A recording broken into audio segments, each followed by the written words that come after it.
Today, what I want to talk about is scams. There are scams that target the elderly, and our loved ones with dementia are really susceptible to these con artists. So, as I said before, the elderly are easy marks for con artists. So, here are a few of the top financial scams for seniors according to the National Council on Aging, the FBI, and the Federal Trade Commission. The first one that I'm going to tell you about is the Medicare health insurance scam. In this scam, someone claiming to be a Medicare or health insurance company representative calls to get the older person to give them their personal information like their social security card or their bank account information. They will then use that information to bill Medicare or the health insurance company and pocket the money. Or they will tell our senior loved ones that they need the money so that the senior can get a new Medicare card. This really happened a lot when Medicare cards went from showing the social security number to a new coded number. So that's the Medicare slash health insurance scam. There's also a counterfeit prescription drug scam. Scammers will set up online drug companies that supply fake drugs. These counterfeit prescription drugs may be contaminated or contain the wrong active ingredient or have no active ingredient at all. What makes this scam so dangerous is that your loved one's life is at stake. So I know a lot of seniors are going online to get discounted prescription drugs, and we as caregivers are always looking for the best price for the things that our loved ones need.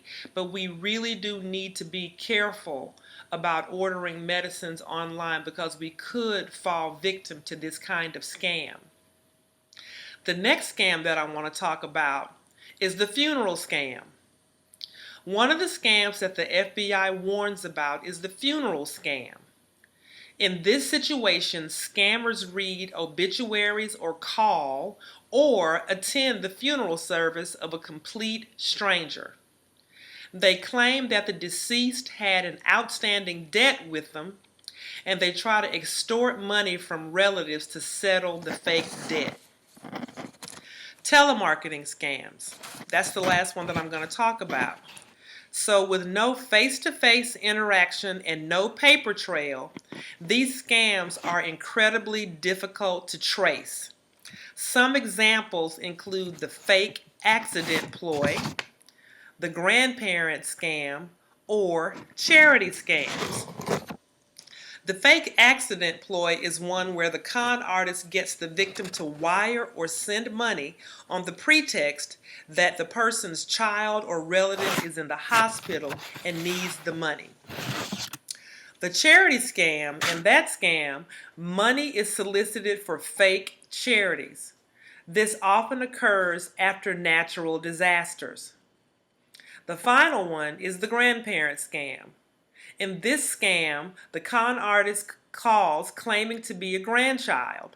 Once they've convinced your loved one that he or she is their grandchild, the con artist will then tell the senior that they, the grandchild, are in trouble, most of the time that they're in jail or that they are being arrested, and that they need the grandparent to send money to get them out of trouble.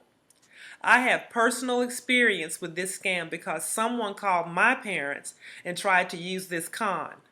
Fortunately, my parents called me and I was able to convince them that my son hadn't called them, and that he was okay.